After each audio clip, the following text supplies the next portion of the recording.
আমি তোমাকে খুব গুরুত্বপূর্ণ একটা কথা বলার জন্য ডেকেছি। কি কথা ভাই? Locker locker number 92।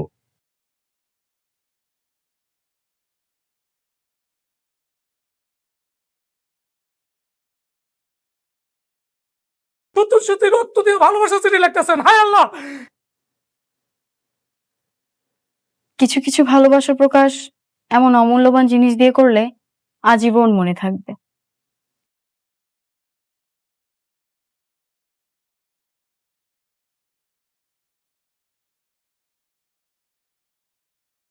Ambulance helicopter যা আছে তাড়াতাড়ি আনার ব্যবস্থা করো স্যারকে হাসপাতালে নিতে হবে স্যার। দুনিয়া টাকার গোলাম নাটকের ১৫ নম্বর পর্বটি শেষ হওয়ার পর থেকে আমার শরীর রীতিমতো কাঁপছে। চোখের সামনে যা দেখলাম সেটা বিশ্বাস করতে সত্যিই ভীষণ কষ্ট হচ্ছে। যে মানুষটা একটু আগে অত্যন্ত আবেগ নিয়ে নিজের হাতে ভালোবাসার মানুষের নাম ট্যাটু করে লিখল, সেই গোলামের মাথায় হঠাৎ করে গুলি। রক্তে ভেসে যাচ্ছে পিচের রাস্তা।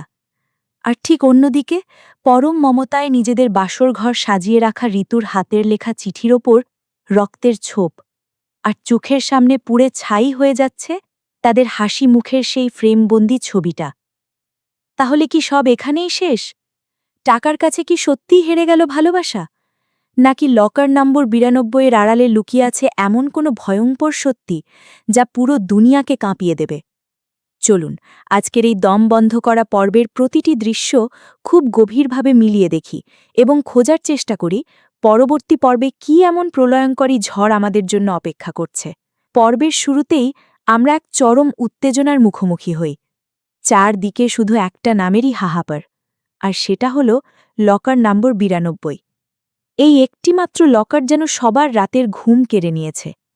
অত্যন্ত প্রভাবশালী এক বৃদ্ধ ব্যক্তিকে আমরা স্ক্রিনে দেখতে পাই, যার চোখের দৃষ্টি আর কথার ধরনে লুকিয়ে আছে মৃত্যু পরোয়ানা। সে স্পষ্টভাবে নির্দেশ দিচ্ছে শাহজাদ নামের একজনকে দুনিয়া থেকে সরিয়ে দেওয়ার জন্য। তার বলা সেই একটি সংলাপ আমার বুকের ভেতরটা কাঁপিয়ে দিয়েছে। আপনারা একটু ভেবে দেখুন, এই লকার নম্বর ৯২ এর ভেতরে এমন কি আছে যার জন্য মানুষের জীবনের কোনো মূল্যই নেই এদের কাছে? এই লোকগুলো টাকার এমন এক নেশায় অন্ধ হয়ে গেছে যেখানে সম্পর্ক, মায়া, দয়া বলে আর কিছুই অবশিষ্ট নেই। শাহজাদকে মারার জন্য এই যে ব্লুপ্রিন্ট তৈরি হচ্ছে, তার পেছনে দাউদ খানের মতো ক্ষমতাধর মানুষের ইন্ধন পরিষ্কার বোঝা যাচ্ছে। পুরো শহর যেন একটা বারুদের স্তূপে পরিণত হয়েছে, আর সেই বারুদে আগুন লাগানোর জন্যই সবাই মরিয়া হয়ে খুঁজছে এই ৯২ নম্বর লকারটি। এরপর গল্প আমাদের নিয়ে যায় সম্পূর্ণ ভিন্ন এক সমীকরণের দিকে, যেখানে আমরা দেখতে পাই এক অদ্ভুত পারিবারিক অবিশ্বাস আর মানসিক দ্বন্দ্বের চিত্র। ফাহিমা বা বেগম সাহেবা নামের ওই মায়ের চরিত্রটি লক্ষ্য করেছেন? নিজের সন্তানের প্রতি তার বিন্দুমাত্র বিশ্বাস নেই। মনির চাচা যখন এক গ্লাস জল নিয়ে আসে, তখন ফাহিমা রীতিমতো আতঙ্কে শিউরে ওঠে। তার মনে হচ্ছে ওই জলে বিষ মেশানো আছে। কাল রাতে তাকে বিষ খাইয়ে মেরে ফেলার চেষ্টা করা হয়েছিল, সেই আতঙ্ক তাকে তাড়া করে বেড়াচ্ছে। এই দৃশ্যটি আমাকে গভীরভাবে ভাবিয়েছে। টাকার লোভ আর ক্ষমতার মোহ মানুষকে কতটা নিচে নামাতে পারে যে একজন মা তার নিজের সন্তানকে খুনি ভাবতে শুরু করে। ছেলেটি বারবার বোঝানোর চেষ্টা করছে যে সে এমন কিছু করেনি। নিজেকে নির্দোষ প্রমাণ করার জন্য ছেলেটি শেষ পর্যন্ত সেই জল নিজে খেয়ে ফেলে। আপনারা কি ছেলেটির চোখের দিকে তাকিয়েছিলেন? সেখানে যে কষ্ট আর অপমান লুকিয়েছিল তা সত্যিই হৃদয় বিদারক। একটি ছেলে তার মায়ের সামনে দাঁড়িয়ে প্রমাণ দিচ্ছে যে সে তার মাকে বিষ দেয়নি। এই পরিবারটির ভেতরে যে কতটা বিষাক্ত রাজনীতি আর অবিশ্বাস বাসা বেঁধেছে, এই একটি দৃশ্যই তার সবচেয়ে বড় প্রমাণ। মনির চাচা এখানে একজন নীরব দর্শক, যার চোখের সামনে এই পরিবারের ভাঙন ঘটছে, কিন্তু তার কিছুই করার নেই। এই দ্বন্দ্ব শুধু একটা সাধারণ পারিবারিক ঝগড়া নয়, এটি আসলে দুনিয়া টাকার গোলাম নামের সার্থকতার সবচেয়ে বড় উদাহরণ। অন্ধকার এই জগতের বিষাক্ত পরিবেশ থেকে গল্প হঠাৎ করেই আমাদের নিয়ে যায় এক শান্তির আর ভালোবাসার পৃথিবীতে। গোলাম আর ঋতুকে যখন আমরা লাল রঙের গাড়িতে করে ঘুরতে দেখি, তখন মনে হয় যেন পৃথিবীর সমস্ত অন্ধকার থেকে ওরা অনেক দূরে চলে এসেছে। গাড়ির আয়নায় ঋতুর সেই মিষ্টি হাসি মুখ, বাতাসে উড়তে থাকা তার চুল আর স্টিয়ারিং ধরে থাকা গোলামের চোখে মুখে যে প্রশান্তি আমরা দেখেছি, তাই নাটকের সবচেয়ে সুন্দর মুহূর্তগুলোর একটি। ওরা দুজনে যেন সব কিছু ভুলে শুধু একে অপরকে নিয়ে বাঁচতে চায়। আপনারা খেয়াল করে থাকবেন, গাড়ি চালানোর সময় গোলাম যখন ঋতুর দিকে তাকাচ্ছিল, তখন তার চোখে ছিল এক অদ্ভুত নির্ভরতা। এরপর তারা যখন রাস্তার ধারে সেই ট্যাটু আর্টিস্টের কাছে এসে থামে, দৃশ্যটি তখন এক অন্যরকম আবেগ তৈরি করে। ঋতু প্রথমে ভয় পাচ্ছিল, কিন্তু গোলামের জেদ আর ভালোবাসার কাছে সে হার মানে। গোলাম যখন নিজের হাতে সুই ফুটিয়ে ঋতুর নাম ট্যাটু করাচ্ছিল, তার মুখের যন্ত্রণার চেয়েও বেশি ফুটে উঠছিল ভালোবাসার মানুষের নাম নিজের শরীরে ধারণ করার এক অদ্ভুত আনন্দ। ঋতুর নামটা যখন গোলামের হাতে ফুটে উঠল, ঋতুর চোখে তখন যে তৃপ্তি আর ভালোবাসার ঝিলিক ছিল, সেটা সত্যিই অসাধারণ। কিন্তু এই দৃশ্যটি দেখার সময় আমার মনের ভেতর কোথাও একটা ভয় কাজ করছিল। নিয়তি কি এত সহজে এদের খুশি মেনে নেবে? এই যে রক্তের বিনিময়ে গোলাম নিজের হাতে ঋতুর নাম লিখল, এই রক্ত কি শুধু ভালোবাসার প্রতীক হয়েই থাকবে, নাকি সামনের কোনো ভয়ঙ্কর বিপদের আগাম সংকেত দিচ্ছে? এই মিষ্টি ভালোবাসার রেশ কাটতে না কাটতে গল্প আবার আমাদের সেই দম বন্ধ করা অন্ধকারে টেনে নিয়ে যায়। আমরা দেখতে পাই সেই অফিসের দৃশ্যটি, যেখানে শাহজাদকে নিয়ে চলছে এক ভয়ঙ্কর ষড়যন্ত্র। ছেলেটি যখন ফোনে কাউকে জানায় যে সে লকার নম্বর 92-এর সন্ধান পেয়েছে, তখন তার চোখের দৃষ্টিতে ছিল চরম উল্লাস আর নিষ্ঠুরতা। সে স্পষ্ট ভাষায় বলে দেয় যে লকার হাতে পাওয়ার পরেই শাহজাদকে দুনিয়া থেকে সরিয়ে দেওয়া হবে। ঠিক সেই মুহূর্তে সেখানে প্রবেশ করে গোলাম। গোলামের এই প্রবেশটা ছিল খুবই রহস্যময়। আপনারা কি গোলামের বডি ল্যাঙ্গুয়েজ খেয়াল করেছেন? সে খুব শান্ত, কিন্তু তার চোখের ভেতর এক অদ্ভুত হিসাব নিকাশ চলছিল। সে সরাসরি ছেলেটিকে বলে যে সে লকারটি কোথায় আছে তা জানে এবং তাকে সেখানে নিয়ে যেতে পারবে। এই জায়গায় এসে আমার মনে একটা বড় প্রশ্ন তৈরি হয়েছে। গোলাম কেন এই বিপদের মাঝে নিজেকে জড়ালো? সে কি সত্যিই লকার 92-এর আসল ঠিকানা জানে, নাকি এটা তার কোনো বড় গেম প্ল্যান? গোলাম খুব ভালো করেই জানে যে এই লোকগুলোর সাথে হাত মেলানো মানে নিজের মৃত্যুকে ডেকে আনা। তবুও সে কেন এই ঝুঁকি নিল? আমার মনে হয় গোলাম বুঝতে পেরেছে যে এই লকার নম্বর 92-এর সাথে তার নিজের বা তার ভালোবাসার মানুষগুলোর কোনো না কোনোভাবে একটা কানেকশন আছে, আর সেই কারণেই সে এই বিপদের মুখোমুখি হওয়ার সিদ্ধান্ত নেয়। এরপর পরিচালক আমাদের যে সমান্তরাল দৃশ্যগুলো দেখিয়েছেন, তা যে কোনো দর্শকের বুকের ভেতরটা দুমড়ে মুচড়ে দেওয়ার জন্য যথেষ্ট। একদিকে আমরা দেখি ঋতু অত্যন্ত যত্নে পরম ভালোবাসায় তাদের বাসর ঘর সাজাচ্ছে। লাল রঙের হার্ট শেপের বেলুন, গোলাপের পাপড়ি আর মোমবাতির আলোয় ঘরটাকে সে একটা স্বপ্নের মতো করে তুলেছে। মনির চাচা যখন সেখানে আসে, তখন ঋতুর যে লজ্জা মিশ্রিত হাসি আমরা দেখেছি, তা প্রমাণ করে মেয়েটা কতটা পবিত্র আর কতটা গভীরভাবে গোলামকে ভালোবাসে। ছোটবেলা থেকে মা মরা এই মেয়েটা জীবনে শুধু বাবার ভালোবাসাই পেয়েছিল, কিন্তু এখন সে বিশ্বাস করে যে সে আরও একজনকে পেয়েছে যে তাকে তার নিজের জীবনের চেয়েও বেশি ভালোবাসে, আর সে হল গোলাম। ঋতু যখন নিজের আঙ্গুল কেটে রক্ত দিয়ে কাগজে লিখছিল, আমি তোমাকে অনেক ভালোবাসি গোলাম, তখন আমার আক্ষরিক অর্থেই চোখে পানি চলে এসেছিল। একটা মেয়ে কতটা ভালোবাসলে এমন পাগলামি করতে পারে? কিন্তু নিয়তির কি নিষ্ঠুর পরিহাস! যে মুহূর্তে ঋতু মোমবাতি জ্বালিয়ে ভালোবাসার আলোয় ঘর ভরিয়ে তুলছে, ঠিক সেই মুহূর্তে তার ভালোবাসার মানুষের জীবনে ঘনিয়ে আসছে এক অমাবস্যার অন্ধকার। রাতের সেই অন্ধকার রাস্তা, চারিদিকে শুনশান নীরবতা। গোলাম গাড়ি চালিয়ে নিয়ে যাচ্ছে ওই ষড়যন্ত্রকারী ছেলেটিকে। গাড়ির ভেতরের থমথমে পরিবেশটাই বলে দিচ্ছিল যে ভয়ঙ্কর কিছু একটা ঘটতে চলেছে। হঠাৎ করেই গাড়ির সামনে এসে দাঁড়ায় অস্ত্রধারী কিছু সন্ত্রাসী। গাড়ি থেকে নেমে আসে দাউদ খানের লোকেরা, যাদের চোখে মুখে খুনের নেশা। এই দৃশ্যটি পুরোটাই একটা টানটান উত্তেজনার সৃষ্টি করে। ছেলেটি যখন ভয়ে কাঁপছে, তখন গোলাম খুব শান্তভাবে গাড়ি থেকে নেমে আসে।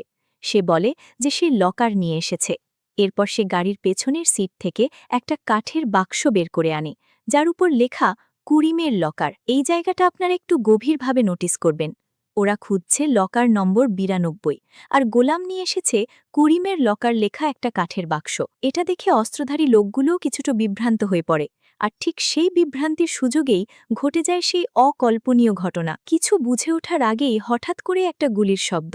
আমরা দেখতে পাই গোলামের মাথায় বন্দুক তাক করা, আর পরের মুহূর্তেই সে মাটিতে লুটিয়ে পড়ে। তার মাথা থেকে গলগল করে রক্ত ঝরছে। চোখের সামনে ভালোবাসার এই মৃত্যু দৃশ্য কোনোভাবেই মেনে নেওয়া যায় না। ছেলেটি পাগলের মতো চিৎকার করে ওঠে। অস্ত্রধারী লোকগুলোও বুঝতে পারে না যে হঠাৎ করে কে গুলি চালালো। চারিদিকে একটা চরম বিশৃঙ্খলা আর আতঙ্ক তৈরি হয়। এরপর আমরা দেখি একটা অ্যাম্বুলেন্স দ্রুত গতিতে ছুটে আসছে এবং গোলামের রক্তাক্ত দেহটাকে হাসপাতালে নিয়ে যাওয়া হচ্ছে। আর ঠিক সেই মুহূর্তেই যেন কোনো এক অদৃশ্য সুতোর টানে ঋতুর সাজানো বাসর ঘরে ঘটে যায় এক অমঙ্গলজনক ঘটনা। ঋতু যখন তার রক্তাক্ত চিঠিটার দিকে তাকিয়ে হাসছিল, হঠাৎ করে একটা মোমবাতি পড়ে যায় এবং তাদের দুজনের সেই সুন্দর ফ্রেমবন্দি ছবিটাতে আগুন ধরে যায়। ঋতুর মুখটা তখন ভয়ে আর আশঙ্কায় ফ্যাকাশে হয়ে যায়। চোখের সামনে নিজের ভালোবাসার মানুষের ছবি পুড়ে যেতে দেখে কোনো মেয়ের পক্ষেই স্থির থাকা সম্ভব নয়। সে বুঝতে পারছিল যে কোথাও কিছু একটা ভীষণ ভুল হয়ে গেছে। তখনই তার ফোনে একটা কল আসে। অপর প্রান্তের কথা শুনে ঋতুর পায়ের তলা থেকে যেন মাটি সরে যায়। তার হাতের ফোনটা পড়ে যায়। ঠিক সেই মুহূর্তে মনির চাচার হাত থেকে কাঁচের বাটিটা ফ্লোরে পড়ে ভেঙে টুকরো টুকরো হয়ে যায়। এই ভাঙা কাঁচগুলো যেন ঋতু আর গোলামের ভেঙে যাওয়া স্বপ্ন আর ভালোবাসার প্রতীক। পর্বটি ঠিক এই জায়গায় এসেই শেষ হয়, আর আমাদের মনে রেখে যায় হাজারো প্রশ্নের এক বিশাল পাহাড়। আপনারা একটু ফ্ল্যাশব্যাকে গিয়ে ওই গুলি লাগার দৃশ্যটা আরেকবার মনে করার চেষ্টা করুন। রাতের অন্ধকার, ফাঁকা রাস্তা, গাড়ির সামনে অস্ত্র হাতে দাঁড়িয়ে থাকা একদল সন্ত্রাসী। কিন্তু যখন গুলিটা চলল, কি আপনারা একটা খুব অদ্ভুত জিনিস খেয়াল করেছেন? ওই অস্ত্রধারী লোকগুলোর চোখে মুখেও কিন্তু একটা চরম বিভ্রান্তি আর চমক ছিল। তারা নিজেরাও বুঝতে পারছিল না যে গুলিটা কে করল। দাউদ খানের ওই লোকেরা তো সেখানে এসেছিল লকার নম্বর 92 সন্ধান পেতে। তারা যদি প্রথমেই গোলামকে গুলি করে মেরে ফেলে, তাহলে তারা লকারটা পাবে কিভাবে? একজন মানুষকে মেরে ফেললে তো তার কাছ থেকে আর কোনো তথ্য আদায় করা সম্ভব নয়। এই লজিকটা যদি আমরা ধরি, তবে এটা খুব পরিষ্কার যে গুলিটা দাউদ খানের লোকেরা করেনি। তাহলে কে করল এই ফায়ার? আমার প্রথম ধারণা হচ্ছে এই ফায়ারটি করেছে সম্পূর্ণ তৃতীয় কোনো পক্ষ, যারা হয়তো অনেক আগে থেকেই গোলাম এবং ওই ছেলেটিকে ফলো করছিল।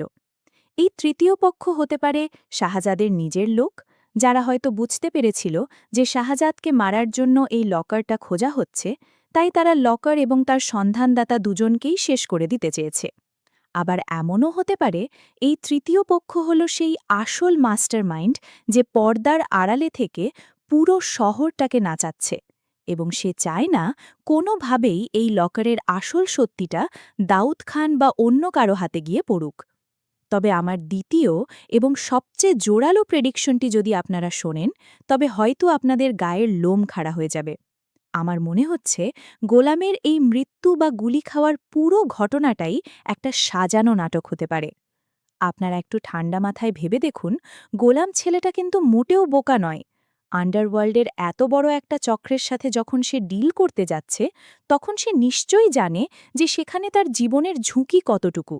সে ইচ্ছে করলেই ওই লোকগুলোকে সরাসরি কোনো ব্যাংক বা আসল লকারের ঠিকানায় নিয়ে যেতে পারত, কিন্তু সে তা না করে নিজের সাথে একটা কাঠের বাক্স নিয়ে গেল, যার ওপর লেখা করিমের লকার। এই কাজটা সে কেন করল? এর পেছনে নিশ্চয়ই তার খুব বড় কোনো মাস্টার প্ল্যান আছে। হতে পারে সে আগে থেকেই জানত যে এমন একটা অ্যাটাক হতে পারে। সে হয়তো নিজের বুকে বা মাথায় কোনো ফেক ব্লাড প্যাক ব্যবহার করেছে, এবং যে গুলিটা চলেছে সেটা হয়তো তার নিজেরই কোনো লোক দূর থেকে ব্ল্যাঙ্ক ফায়ার করেছে পরিস্থিতিটা ম্যানিপুলেট করার জন্য। আপনারা খেয়াল করবেন, গোলাম যখন মাটিতে লুটিয়ে পড়ল, তখন কিন্তু তার শরীর খুব বেশি ছটফট করেনি। সে খুব স্থিরভাবে পড়েছিল। এই ফেক ডেথ বা মৃত্যুর নাটক সাজানোর পেছনে গোলামের উদ্দেশ্য হতে পারে এই আন্ডারওয়ার্ল্ডের নজর থেকে নিজেকে চিরতরে সরিয়ে নেওয়া এবং ঋতুকে নিয়ে অনেক দূরে কোথাও গিয়ে নতুন করে জীবন শুরু করা। সে হয়তো প্রমাণ করতে চাইছে যে লকারের সাথে সাথে তারও মৃত্যু হয়েছে, যাতে কেউ আর তাদের পিছু না নেয়। তবে যদি সত্যি সত্যিই তার মাথায় রিয়াল বুলেট লেগে থাকে, তবে গল্পটা এক চরম ট্র্যাজেডির দিকে এগিয়ে যাবে, যা দর্শক হিসেবে আমাদের কারও কাম্য নয়।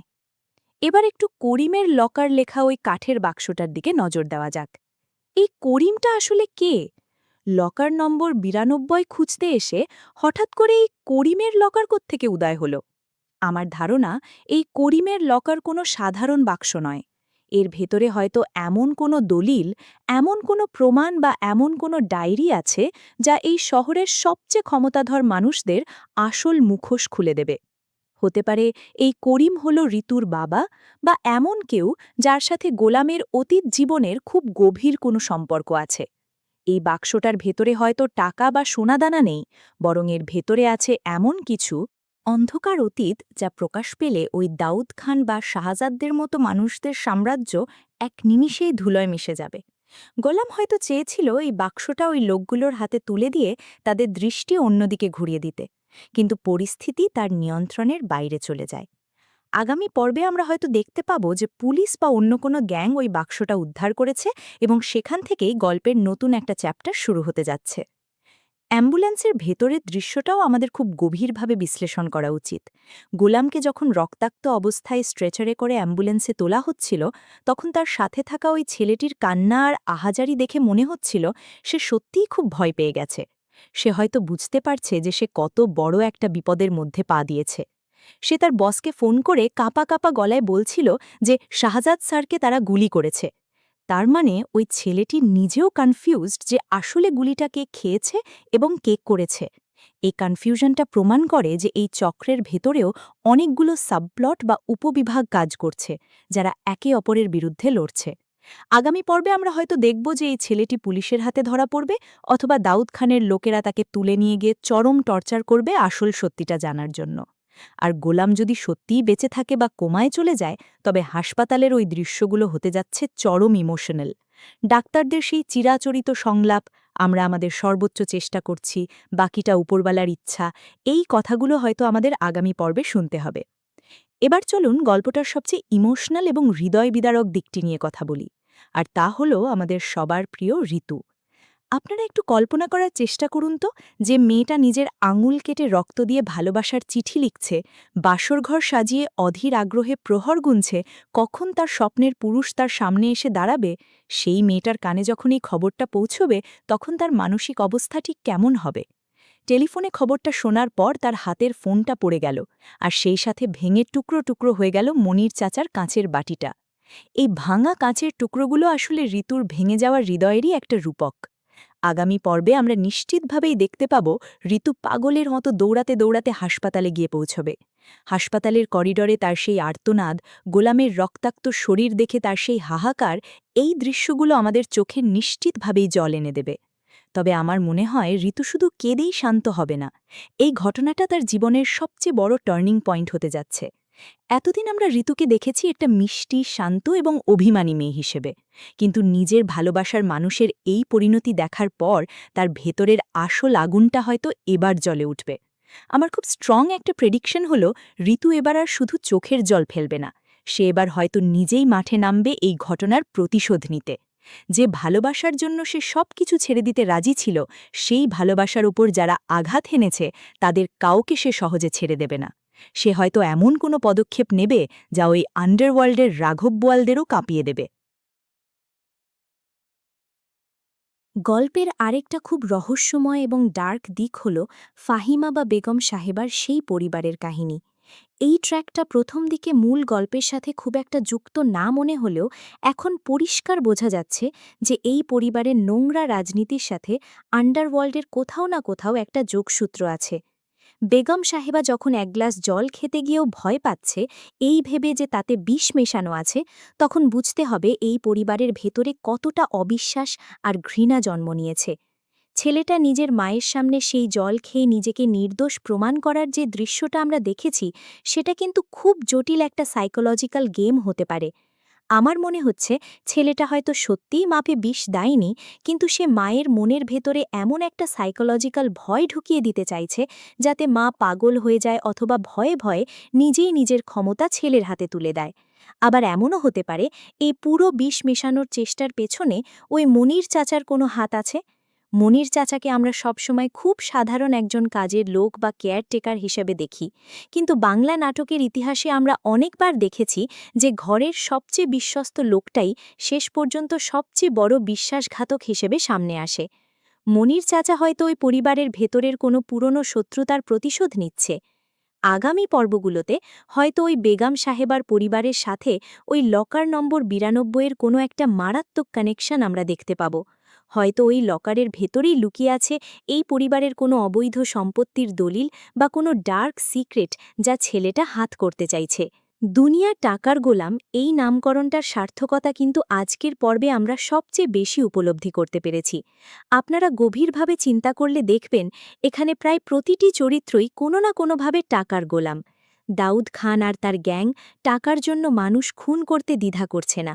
বেগম সাহেবার পরিবারের ভেতনে টাকার জন্য, সম্পত্তির জন্য মা ছেলের মধ্যে অবিশ্বাস আর মৃত্যুর ফাঁদ পাতা হচ্ছে। আন্ডারওয়ার্ল্ডের প্রতিটি লোক লকার নম্বর ৯২-এর পেছনে ছুটছে শুধু টাকার আর ক্ষমতার লোভে। এই পুরো স্বার্থপরার লোভে দুনিয়ার মাঝে শুধু দুজন মানুষ টাকার গোলাম হয়নি, আর তারা হল গোলাম এবং ঋতু। ওরা টাকার বদলে একে অপরের ভালোবাসার গোলাম হয়েছে। আর আমাদের এই নিঃস্ব সমাজ সবসময় এই ভালোবাসাকেই সবার আগে গলা টিপে হত্যা করতে চায়। আজকের পর্বে গোলামের মাথায় তাক করা ওই বন্দুকটা শুধু গোলামের দিকে তাক করা ছিল না, ওটা যেন পুরো পৃথিবীর সমস্ত পবিত্র ভালোবাসার দিকে তাক করা ছিল। টাকার কাছে কি সত্যিই ভালোবাসা এত তুচ্ছ? এই প্রশ্নটাই পরিচালক আমাদের সবার বিবেকের কাছে ছুড়ে দিয়েছেন। আগামী পর্বের শুরুতে আমরা হয়তো এক অন্যরকম থমথমে পরিস্থিতি দেখতে পাব। একদিকে হাসপাতালের অপারেশন থিয়েটারের বাইরে লাল বাতি জ্বলবে, ভেতরে জীবন মৃত্যুর সন্ধিক্ষণে লড়তে থাকবে আমাদের গোলাম। অন্যদিকে ঋতু হয়তো অপারেশন থিয়েটারের দরজার বাইরে মাটিতে বসে ডুকরে ডুকরে কাঁদবে। তার হাতের ওই ট্যাটু করা নামের দিকে তাকিয়ে সে হয়তো বারবার তার ভালোবাসার মানুষটিকে ফিরে আসার জন্য ডাকবে। এই দৃশ্যগুলো দর্শকদের ইমোশনকে একেবারে চূড়ান্ত পর্যায়ে নিয়ে যাবে বলে আমার বিশ্বাস। এর পাশাপাশি আমরা দেখতে পাব দাউদ খান বা শাহজাদদের গ্যাংয়ের ভেতরে চরম উত্তেজনা। তারা হয়তো বুঝতে পারবে যে তারা আসল লকারটা পায়নি এবং তারা হন্যে হয়ে খুঁজবে সেই করিমের লকারটাকে।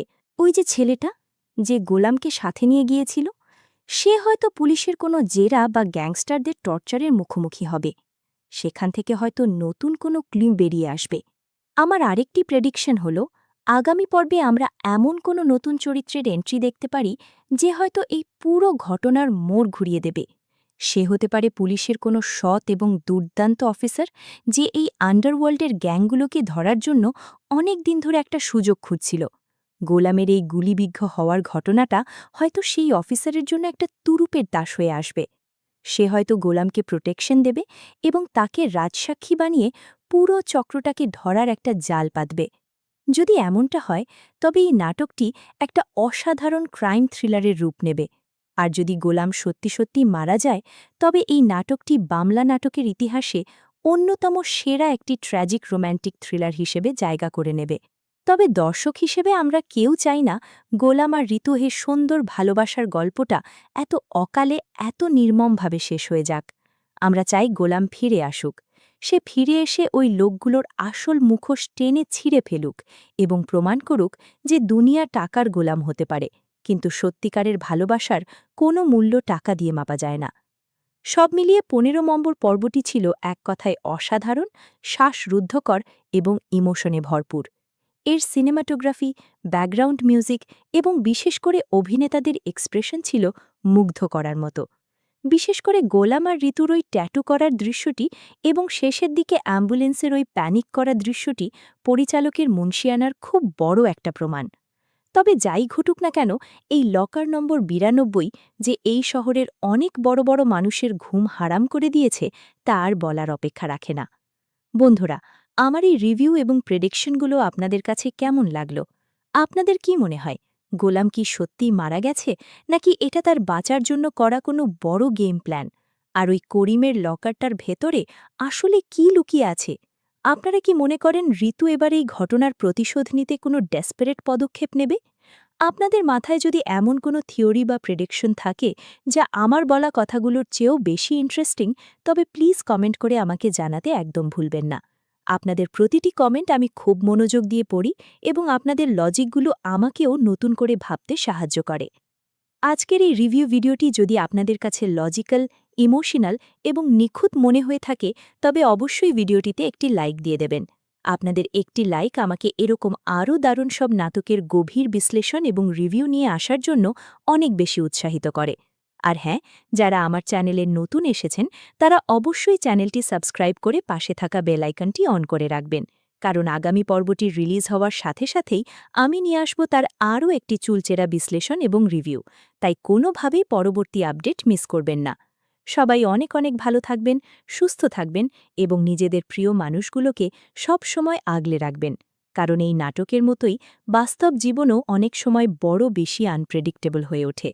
কখন যে কার জীবনে কী ঝড় নেমে আসে তা আমরা কেউই আগে থেকে বুঝতে পারি না, তাই টাকার গোলাম না হয়ে আসুন আমরা সবাই ভালোবাসার গোলাম হই। দেখা হচ্ছে খুব শিগগিরই নতুন কোনো পর্বের আরও একটি টানটান উত্তেজনাপূর্ণ রিভিউ নিয়ে। আজকের মতো এখানেই বিদায় নিচ্ছি। ধন্যবাদ সবাইকে। আল্লাহ হাফেজ।